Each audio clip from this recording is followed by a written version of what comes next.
So Unreal 5.6 Preview 1 has been released, and today we're going to look at what's new in StateTrees for Unreal 5.6 and what's been updated.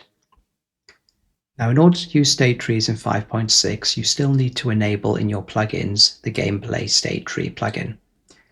That will then allow you to create your state trees as usual with artificial intelligence, state tree, and you still have the two common state tree options, the component for actors and the AI component for AI. And under classes, again, it's the same selection. I've chosen the StateTree AI component and added it to an AI controller. When you open your StateTree, which I've called StateTree Enemy for this example,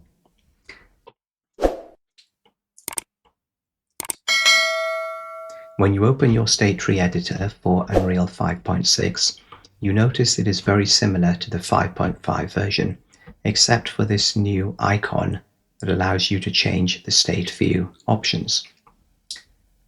However, when you now go across to this Common tab and open it, and then open the schema, you will notice that in addition to the AI controller and context actor class, which we had in 5.5, we now also have a scheduled tick policy option.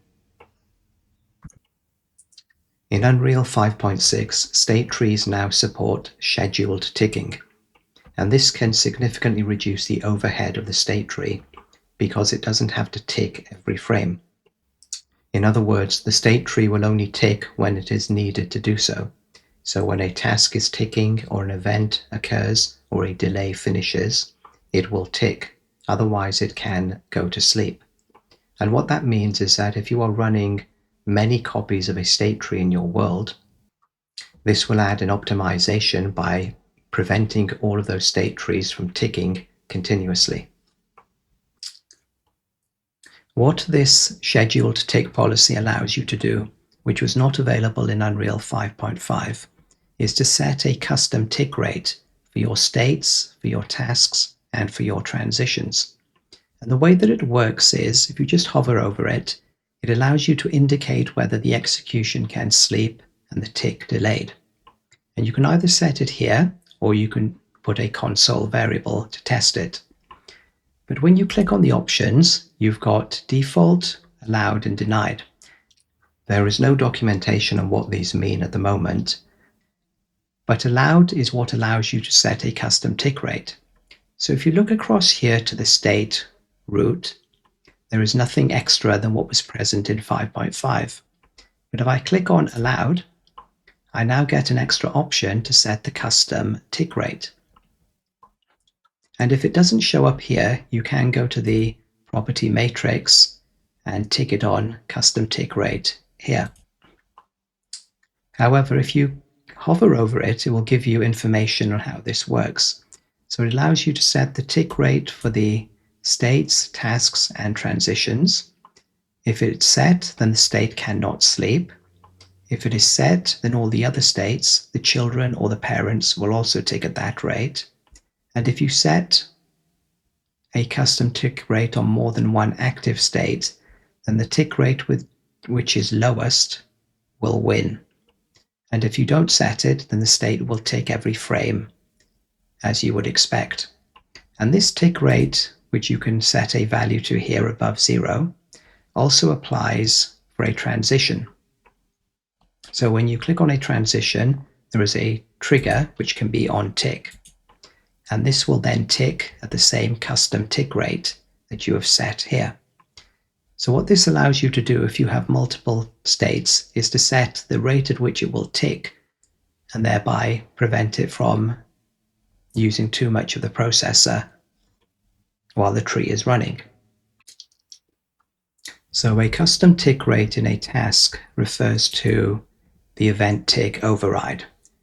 In other words, what the delta time that comes through on every tick is referring to. So we go back to our enemy here. So we've got a number of tasks here. And whenever you have a tick running on a task, you get this little icon here. So we could, on one of these states, choose to give a custom tick rate.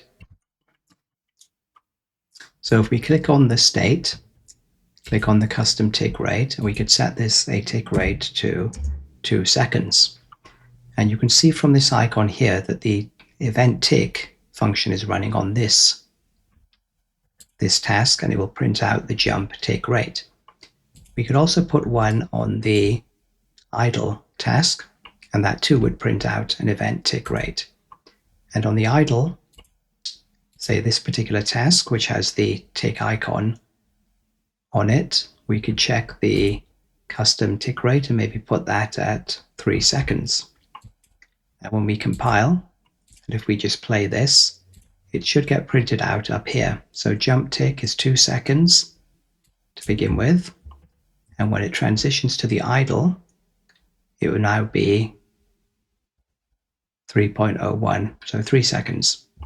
So you can see that there is a difference in the tick rate of those two tasks.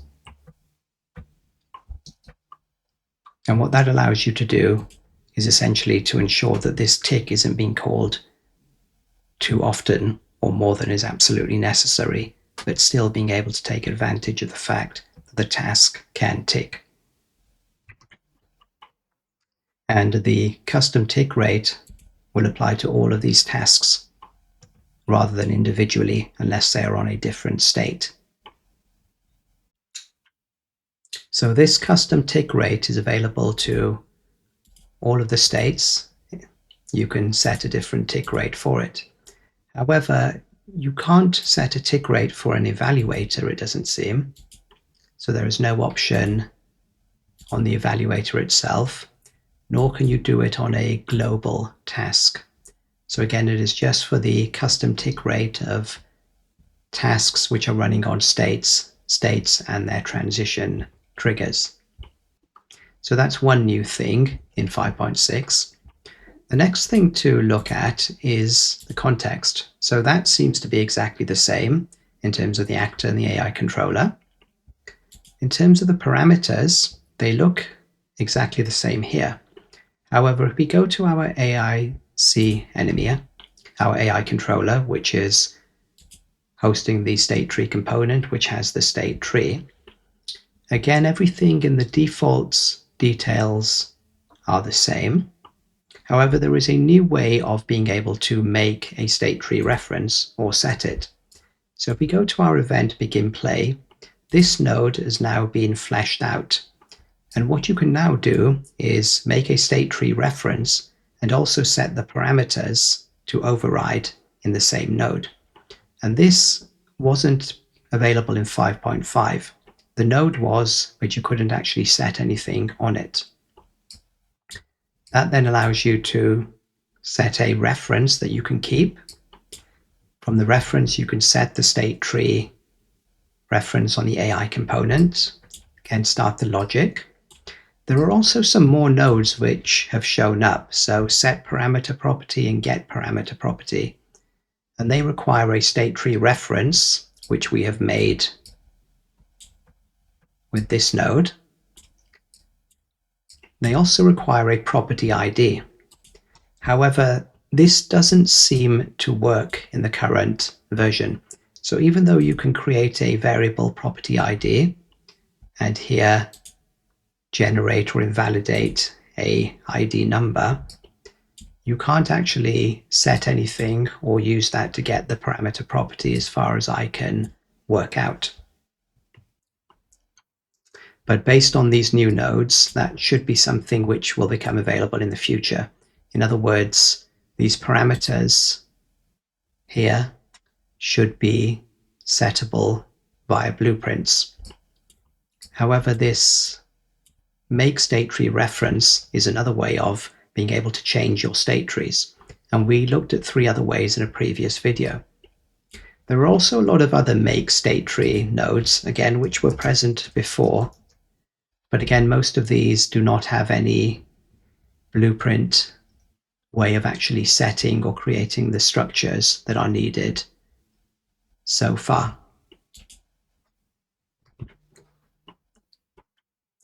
Except for the make StateTree reference node. And again, Once you create the node, you just need to set your state tree and it will expose those parameters. If you set a value for it, it will override the default value. If you leave it, it will keep the default values that you have set here. But that can be a very useful node when it comes to changing your state trees or setting the original reference. And again, it wasn't fully available in 5.5. And as I said, these set parameter properties require a GUID, they require a reference to a state tree reference. But again, you don't seem to be able to actually set anything or get it in blueprints in the current version. But this is something to look out for in future state tree updates. In 5.6, they have added some new exciting features to the state tree when it comes to states and to tasks. So for instance, in this setup, we have got this opening routine where our enemy has to go to a location, he has to jump 3 times in the air while he's going there, then he has to show an enemy message, and then he also has a delay running of 5 seconds. So all of this has to take a minimum of 5 seconds, but it could take longer to actually finish. The problem with state trees is that when you have multiple tasks all running, and each of these tasks will be running simultaneously, is that if any one task triggers the finish task node, it will automatically trigger the onState completed, even though the other tasks have not actually done their execution code. And the way that we would deal with that is where we have a finished task that is being done at the end of our code, we would have to leave that off. Therefore, we would leave the task running when we would like to complete it. And this would be an issue because if we wanted to reuse a task in a different part of our tree where it had to actually finish, we would have to find some kind of workaround. And ideally, whenever a task has finished its logic, you want there to be an explicit finish task node being called, much like you have a finish execute in behavior tree tasks. So in 5.6, they've given us some extra features that allow us to always have a finished task, but to not be worried that this will trigger a state completion when we don't want it to. So if we go back to our state tree and look at this state here where we've got multiple tasks, when we go to the tasks itself, where all of these tasks are located, there is an option here which allows you to choose all or any. And what this means when you hover over is that the all means that all of the tasks need to complete for the group to complete. So each of these tasks would need to call the finish task, and only when they have all done that, indicating that they have completed their logic, will this state completed be triggered. You could change that to any, which would be the default logic that was executing in the 5.5 state tree, where if any of these called finish task, regardless of whether the other ones had finished their task or not, the state completed would be called. And that used to cause a lot of problems. So this all option can deal with that issue for you, but you can also have individual control. So if you look here, there is a toggle completion. And that means that you can toggle whether this task's finish task will have an effect on the state completed. In other words, will it be considered as part of the all that must be completed? So we could, for instance, untick that, and that would mean that if all of these tasks completed in 2 seconds, the state would be completed.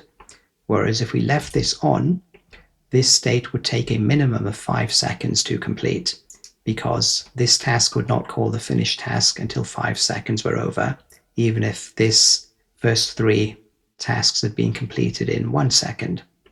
So this gives you a greater control over when your state is completed, plus it allows you to call that finish task in every single task once it has done what it was designed to do. And that then makes it easier to reuse a task in a different state without needing to add extra logic to control it. So to show how this works, if we leave all of them as being part of the state completed logic, and all of them must complete, and if we go to our editor and just play, what will happen is he will run somewhere, he will have to jump 3 times, then he will say, I have finished jumping, but not until 10 seconds have been completed will that idle state be entered. Now, if we go back to our enemy and we toggle this off, the moment that all 3 of these have been finished, it will trigger the transition. So that should take less than 10 seconds, hopefully. So now he runs there, jumps 3 times, gives the message, and instantly then just goes to the next task, idle state entered. If I turn off the toggle on the show enemy message, then the moment that the enemy message is shown, there will be no delay of 3 seconds before the transition to the next state happens. So if we play now, once he's done the jumping 3 times, the moment he shows the message, we get the idle state entered at the same time. So this can be particularly useful in controlling how your state completed transitions are actually being triggered. And it allows you to always have a finished task node at the end of your states without worrying about them inadvertently triggering a state completion. In 5.6, the request StateTree transition node is also working as well. So you just need to get the StateTree transition, request transition, then just promote this to a variable like I have done, and just make it visible here. You can set some states here that they don't show up, but you can see that they do exist. But then in your actual state tree, so this is on the idle task, you can set where the next transition will go to anywhere in your tree. And that is now triggering, whereas it wasn't in 5.5. So this would then request a transition to the next state, which we have set as the roam state from the idle. And as long as there is no condition here preventing it, that transition should take place. So that's been fixed in 5.6. And you could have multiple of these variables, each one go into a different state. One of the best new features in 5.6 are these delegate dispatchers and delegate listeners. And these work like event dispatchers. So they allow one state to dispatch an event that can be listened for in another state. And then that state can then use that event to trigger some logic. And the way that it's working in our setup is that when our enemy reaches the start location, it dispatches a message. That message is listened to in the jump task, which then starts jumping. Once it has finished jumping, it then dispatches a message, another delegate dispatcher saying, finish jumping. And that is then listened for message in the show enemy to then show the actual message, jumping is finished. And what this allows you to do is to send an event from one task to another task and trigger some logic in it. And because you are sending an event, the other task does not have to listen on tick for any change in a property, which makes it far more efficient in your state trees. And like most things in state trees, anything below can bind itself to anything above. And generally you create a dispatcher in one task and you create a listener in the task that wants to listen for that event. Just like event dispatchers, you can have multiple delegate dispatchers in a task and multiple other tasks can listen for that event. And the sorts of things that you would use it for are, for instance, if you had an enemy that was getting damaged, you could do an event dispatcher, a delegate dispatcher, to another task that will play a sound every time it gets damaged or change the health. And that allows you to efficiently communicate between tasks on the same state. So if we go and have a look at the Go to Start Location task to see how you create these delegate dispatchers and listeners. So in the Go to location state, it begins, we do an AI move to, and then on success, we take our dispatcher move to completed and call broadcast delegate. And this sends the event, which will be listened to by other tasks. We can then finish the task here because as the way we've set it up is that all of the tasks have to finish for it to be completed. And the way that you create these are by using variables. So you can create a new variable. We just say test delegate,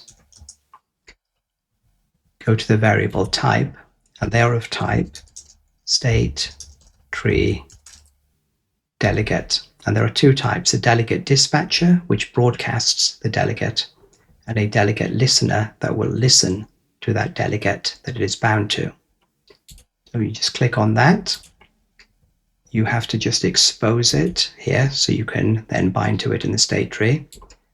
And as I said, you take the delegate or the dispatcher and you just call broadcast delegate. And that will broadcast the event. So if we go to one of the tasks that is now listening for the delegate, for instance, if we go to the jump task, the way that that works is you create a variable like we did previously, and this one would be the, say, test listener. Again, it is of type StateTree delegate, and this time it will be of delegate listener. You then take that into the event graph and you do a bind delegate.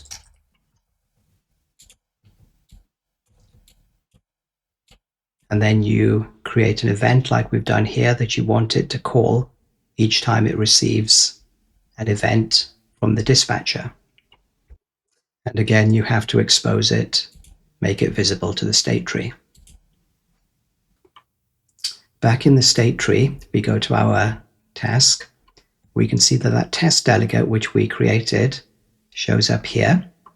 And we go to the jump, we can see that our test listener is here. It has this icon, which means that it can be bound to a delegate. And then we just drop down, start location, and we can choose either delegate. We can bind it to our test delegate. Now, each time we call test delegate, we do a broadcast delegate message. It will be picked up by the test listener because we did bind one to the other. And that's how simple it is.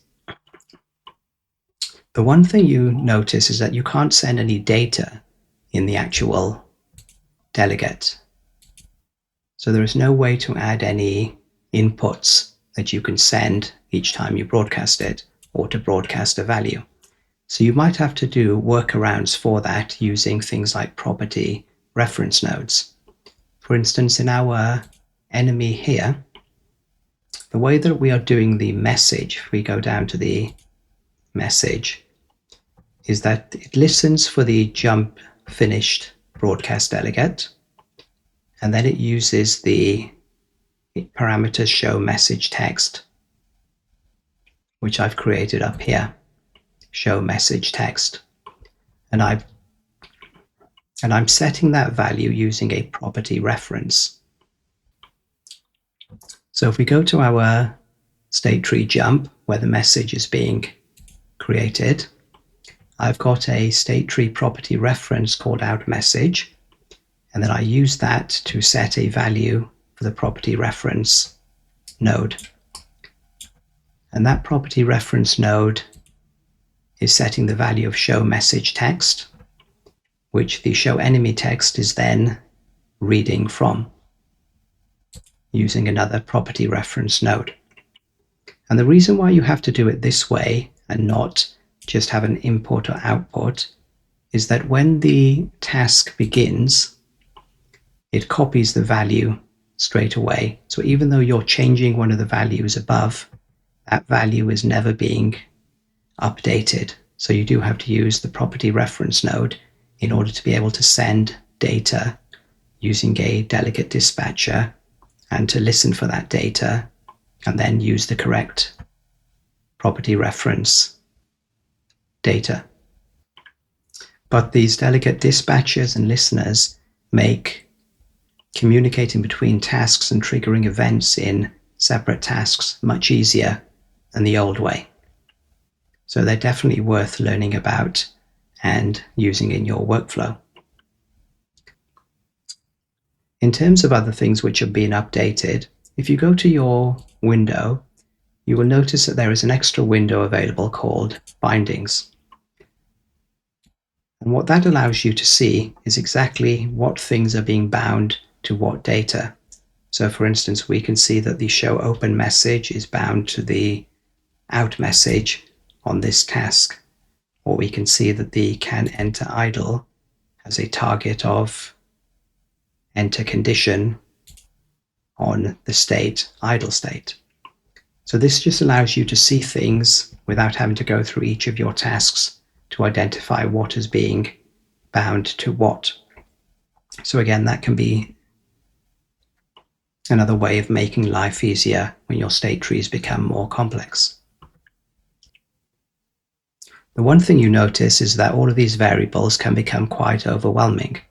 And there was meant to be an update in 5.6 that would allow you to hide some of these variables based on their sort of category. But I haven't been able to find whether that has been implemented in this version or not, or whether it's just not implemented in the Mac version but is in Windows. So if anyone has the answer to that, do put it in the comments. There are, however, settings that you can change up here to make the state tree look different. So you can change the height of the states or the height of the nodes, and you can even show or hide certain things like conditions or tasks in order to make the state tree look less cluttered. But otherwise, the updates in 5.6 are, as we would expect, adding to the functionality and ease of using state trees. The one thing I will say is that I've had a lot of crashes with state trees in 5.6 preview 1, especially if you leave the state tree open while changing variables on your tasks. So it might not be perfect to use at present, and maybe best to stick with the 5.5 versions until 5.6 is officially released. But otherwise, we've gone through a lot of the updates. There may be more that we have missed, but each one of these is going to be helpful in creating our state trees. So I do hope that helps.